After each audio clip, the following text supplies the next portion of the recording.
Assalomu alaykum. Bundan sal oldinroq eski tartib bo'yicha dekret pullarini hisob-kitob qilish bo'yicha video qilgandim. Endi bu safar yangi tartib bo'yicha hisob-kitob qilish haqida ko'ramiz. Eski tartibni bu yerda videoda ko'rib olishingiz mumkin. Vazirlar Mahkamasining 796 qarorining 4-ilovasi 3-bobiga 16-bandida dekret puli va boshqa sug'urta to'lovlarini hisoblashda formulasi berilgan. Unga ko'ra, dekret puli yoki sug'urta to'lovi teng o'rtacha oylik ish haqi bo'lingan 25/3 ko'paytirilgan SK staj koeffitsiyenti ko'paytirilgan kunlar soni. Bunda o'rtacha oylik ish haqi hammaga ma'lum, bu 12 oylikdan 12 ga bo'lishi aniqlanadi. 25/3 Mehnat kodeksining 257-moddasi 8-qismida o'rtacha oylik kunlar soni 25/3 ga tenglashtirilgan va bu orqali xodimning bir kunlik o'rtacha ish haqi aniqlanadi. Shuning uchun bu tan olingan. Keyingisi staj koeffitsiyenti nima? Staj koeffitsiyenti bu Vazirlar Mahkamasining 796 qaroriga ko'ra endi 10 oydan 2 yilgacha bo'lgan staj holatda xodimlarga 75% nafaqa to'lanadi. Agar ular staji 2 yildan 5 yilgacha bo'ladigan bo'lsa 85%. 5 yildan oshiq stajga ega bo'lganlarga esa 100% miqdorda. Buni e'tiboringizga bu umumiy stajni anglatadi, uzluksiz staj emas. Keyingisi kunlar soni nima?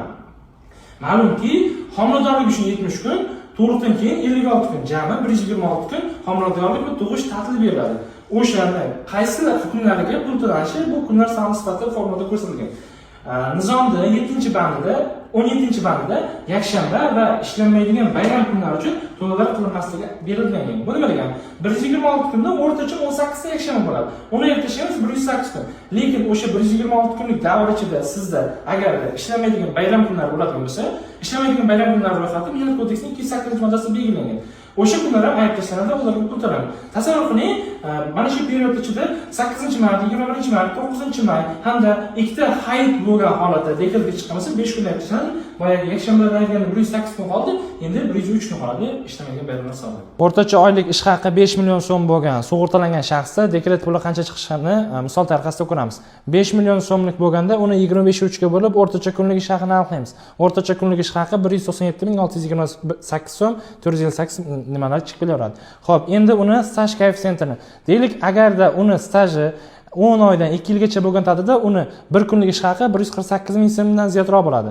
Agar uniki 2 yildan 5 yilgacha staj bo'lsa 167 ming so'm. 5 yildan ko'p bo'lsa 100% koeffitsient to'ladi, 197 ming so'm.